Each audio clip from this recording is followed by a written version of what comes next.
Good morning, everybody, and welcome to the Siler Wealth Management video blog. And today is Thursday, January 14th. And of course, there's been some carnage out there. All right, the markets are not doing well at all. You have a number of problems that are lurking, and one of the main problems were, of course, China, and the Chinese markets really took a hit. Also, the fact that oil is not stabilizing yet.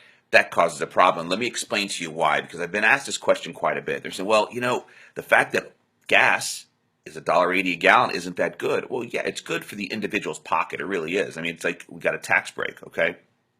But when I'm talking about the stock market and I'm talking about the overall macroeconomy now, okay? If the oil industry, the oil and materials represent about 15% of the S&P 500. Okay, so let's have 75 stocks, okay? 75 stocks in the S&P 500 are energy related and materials. Now, last week, we had the second largest coal company, Arch Coal, file for Chapter 11 bankruptcy. So let's say, yes, oil's energy or gasoline prices are great for you. But if these energy companies and the materials companies start laying off tens of thousands, hundreds of thousands of workers and start closing their doors, then we have a macroeconomic problem. Okay, that's where the problem lies. Not to mention, and if those companies who make up 15% of the S&P 500 continue to get slaughtered, there is no way in heck the S&P 500 is going to be able to have any type of rally. So just with the stock market being down like it is could cause recessions. Okay, the likelihood of a recession this year is very unlikely. Not going to happen. Okay, despite rates going up, and we've only gone up a quarter point so far, I do believe that because of all the turmoil we've seen over the last couple of weeks, that 3 or 4 rate hikes, well, talk 4 rate hikes this year, I think that's off the table, and we may see that in that meeting in February, and they may talk about that. We may have 2 rate hikes this year. Okay, that's okay. That puts the Fed funds at right around 75 basis points to 100 basis points. It's not so bad. So the other thing I want to talk about, because first of all, recessions are 2 negative quarters of GDP. We haven't seen that. We are likely not going to see that. All right, we're growing slow, but we're still going to see 1 to 2% GDP. That's number one. Bear markets, very rare that bear markets, which is a 20% decline in your indexes or your averages from the high, very rare that they start in non-recessionary economic environments. So that's rare. So what leads me to believe, and look, nobody knows for sure. Nobody knows. The guys you see on TV and guys I respect, I mean, I know them. They've been on my radio show for years. I know Kramer. I know these guys. I respect them. Brilliant guys, but they're wrong too. People are wrong at times. What really bothers me is irresponsible reporting. And what irresponsible reporting does is you'll have a guy out there who sells newsletters. And I'm not going to use his name, but his newsletter is called the Doom, Boom, and Gloom Report. And he is a gentleman who has been calling for a bear market since the bear market of 2008 and earlier. And he finally got one right in 2008. So when you hear those guys out there talking and saying, the market's coming, it's going to get cut in half from here, and blah, blah, blah, blah, we're going to be in a world recession. Remember what they're trying to do, folks. They're selling newsletters. Okay, you got to look at the unbiased reporting. That is more logical. I'll give you an example. There's a gentleman out there. He's an analyst. His name's Gene Munster. Yes, it's a great name. Okay, Gene Munster. Every time I hear it, I have to laugh a little bit. But he's with Piper Jaffray, and he's an Apple analyst. Smart guy. Knows everything about Apple. He, the problem that we've seen with Apple, which is down in bear market territory for itself, and many stocks are in bear market territory, but the indices are not. Apple's down 25% from its high. Okay, roughly 25% from its high, but still up tremendously over the last few years. Their iPhone sales are being lowered by many analysts, and the numbers are like 55 million iPhones are supposed to be sold in the fourth quarter. That will be reporting on January 26th. It's down from about 62 million, 62.5 million. So that's why a lot of people are lowering their numbers as far as earnings are concerned. But keep in mind, a guy like a Gene Munster, who really knows the stock, he still has his target at $130. If you could buy a stock like Apple today, and you thought by year's end or in a year, buying it at 100, you can go to 130, would you like to own that stock?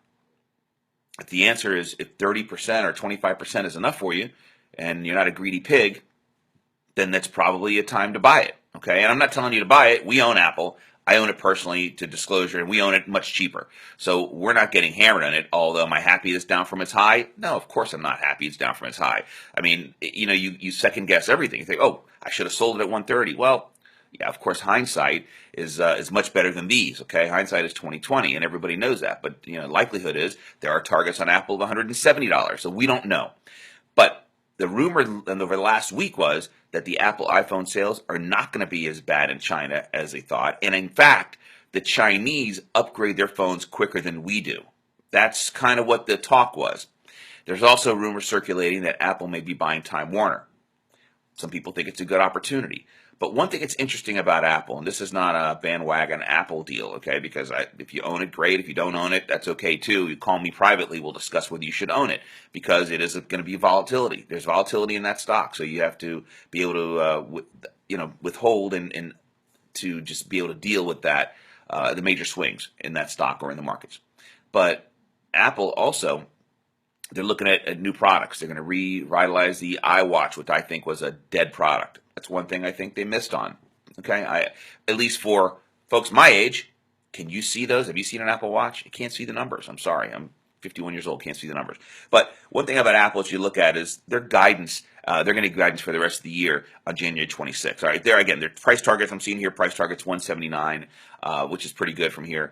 They also have they're going to give their as far as expectation of the iPhone 7, which it's very interesting about Apple. And I don't know if you guys experience this, you have an Apple phone, but very ironic that when they come up with a new product, a new iPhone, it's so ironic that all of a sudden my previous model iPhone starts bugging out, starts shutting down, battery life is horrible.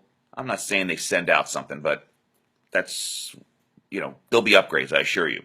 Okay, so one thing you got to do is, again, try to tune out the talking heads, all right? And I really hate that people try to scare people out of their stocks. No one should sell everything because you never know when this turns around. It happens all the time. If you haven't sold yet, probably not a great time to sell. That's just the way it is. I mean, buy low, sell high doesn't always work. It's really buy, sell higher, because you're never going to catch the low.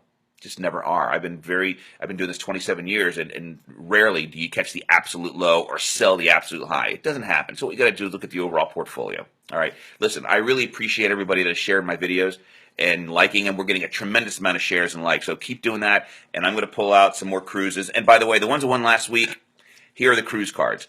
I have yet to mail them out. They're going out today. I am very sorry. I apologize because we've been busy and anyway, et cetera, et cetera. We're going to be changing the video up a little bit. I do have a YouTube channel, a lot going on. The newsletter's out. So if you have questions, by the way, if you want to know if Apple is appropriate for you, you can call me independently and we will talk about that. I'm going to draw two more names for a 2-night, 2-day cruise, 3-day, 2-night actually, to the Bahamas. It goes out of Palm Beach. All right. And the winner is, it's in the green bowl. Let's pull it out here. Winner, Sandy I. Sandy I, you are a winner. I think I know her. Okay, congratulations, Sandy, and you can take a guest with you, and it's only the port tax, so it's really a good trip. And the next winner is, I'm not looking, Brad S. Brad S. is a winner. I think I know him too. Well, I really appreciate you guys. Appreciate you sharing my video. If anything I can do to help you, I'll have some questions for next week. I'm going to try and do the videos Tuesday, Thursday. This week was Monday, Thursday, because there was a lot going on Monday. So listen, what I don't want to see, we do see the market that it looks indicating a little higher. I don't want to see a big rally on the open. I'd rather see it sell off and rally at the end. We're still looking for a bottom here, or at least some type of short-term low. Earnings are coming out. I had upgrades on Wells Fargo, a stock I do own. We own for clients. We like the stock a lot. But again, let's see if it's appropriate for you. JP Morgan came out with numbers, beat the street estimate. I love the bank stocks right here. I really do. The regionals are a place to be. We could talk about that again privately if it works for you. Hey, everybody have a great day. Thanks for sharing my video. Do it right now, and I'll put you in the drawing for next week. Everybody have a great weekend.